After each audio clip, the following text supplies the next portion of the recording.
Well, it's an absolutely extraordinary introduction, very comprehensive, allows us to really go into a lot of the details of what you said. The first one that comes to my mind is the religious conviction of those people who are executing Pax Judaica, that many people saw Israel, of course, as a secular institution, but it is very clearly now undeniably a Jewish supremacist theocracy, perhaps. And so what you're saying is pretty undeniable in terms of the drive at the heart of the Israeli government. It's clear that they want a greater Israel. It's clear that they are expanding day by day. And it's clear that the US is not controlling the policy and the affairs of West Asia. It does seem to be Tel Aviv. Now, is this drive, this religious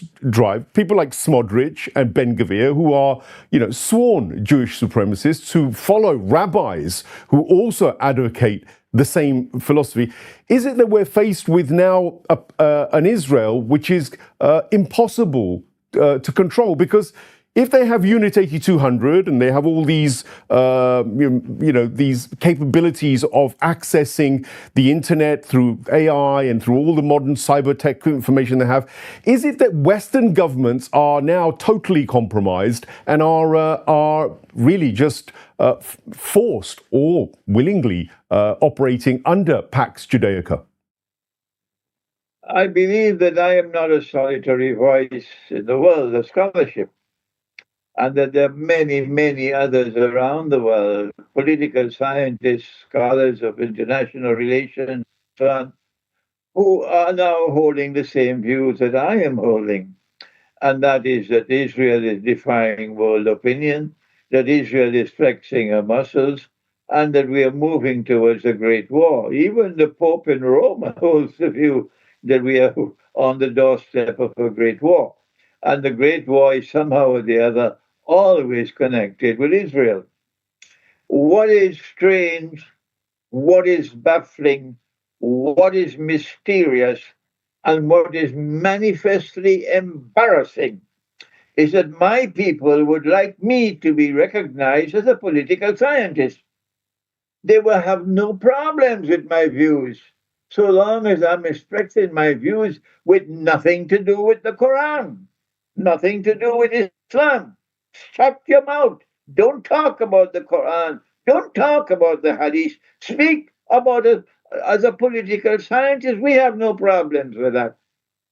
But from the time I explain the Quran and I explain the Hadith in a manner different from their views, derived from Hadith, derived from Tafsir, and derived from the different sectarian dogmas, I am persona non grata.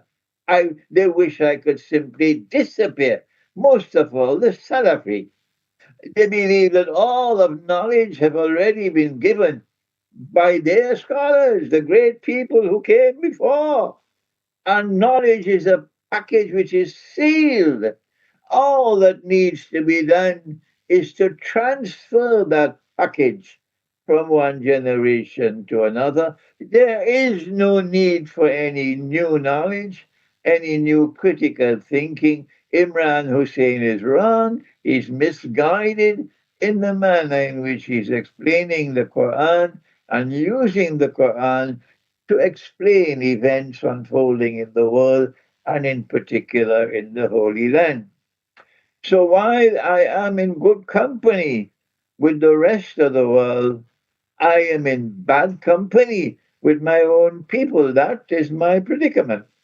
Well, it's fascinating. I mean, it's undeniable also that this same nexus of Salafi, Takfiri, Wahhabi scholars is actually totally in compliance with Pax Judaica, arguably, because they seem to be more Zionized by the movement than anybody else. I mean, Zionist Christians undoubtedly are supporting and pushing Pax Judaica, essentially, but the Arab rulers and these scholars and these Salafis that you're talking about, during this attack on Gaza and Palestine, they've been the most notable absentees in terms of real condemnation, real challenge to the Greater Israel plan. In fact, one could argue that they are complicit and fully backing the Greater Israel expansionism. Yes, unfortunately so. You are correct. And that is that many of these scholars who declare themselves to be Salafi, others as well who are not Salafi but part of the Arab world, are being bought hook, line, and sinker and are now clients of Israel. That's right. But the masses of the Arab people have their hearts with Palestine. And it is a dishonest act to lump all the Arabs together and to criticize them and to condemn them as being supporters of the West and supporters of Israel. That is dishonest, and I must condemn it.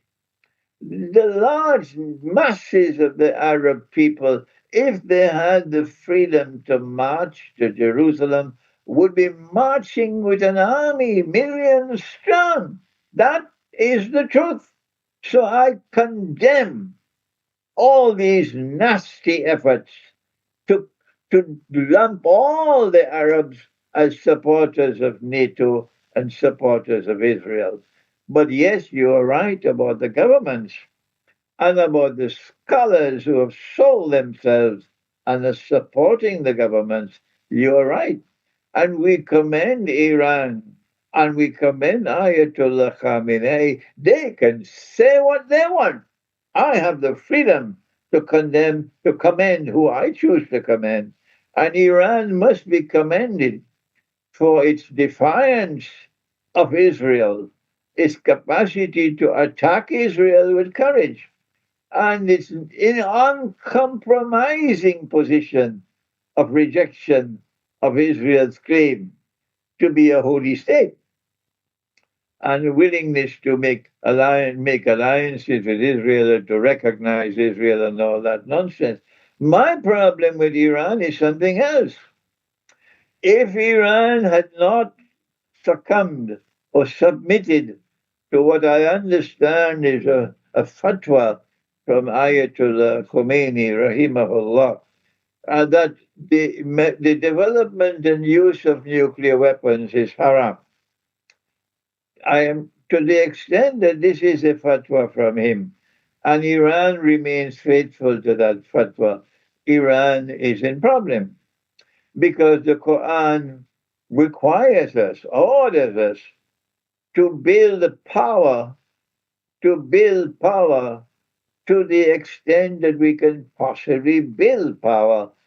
For what purpose? The function of power is turhibuna bihi aduwallahi wa aduwakum, that your power might function as a deterrent. Pakistan correctly developed nuclear weapons in order to function as a deterrent. Korea correctly developed nuclear weapons in order to function as a deterrent. Pakistan is still alive. Korea is still alive. Without nuclear weapons, Pakistan may have disappeared already. Korea would have disappeared already. The Soviet Union developed nuclear weapons as a deterrent. And as a consequence, the Cold War ensued for so many years. They were not willing to wage nuclear war against the Soviet Union. If Iran had developed, had withdrawn from the Nuclear Non-Proliferation Treaty, and if Iran had developed a nuclear deterrent, Israel could not have attacked Iran. But as it is, not only has Israel attacked Iran, with impunity, supported by Trump, but Israel is going to continue attacking Iran again and again until Iran learns that the Quran has asked you to develop nuclear power, to develop power to such an extent that it can function as a deterrent. I wish that Iran will wake up and change that, turn away from that fatwa and develop nuclear weapons. But first of all, you need to withdraw from the Nuclear Non-Proliferation Treaty. Well,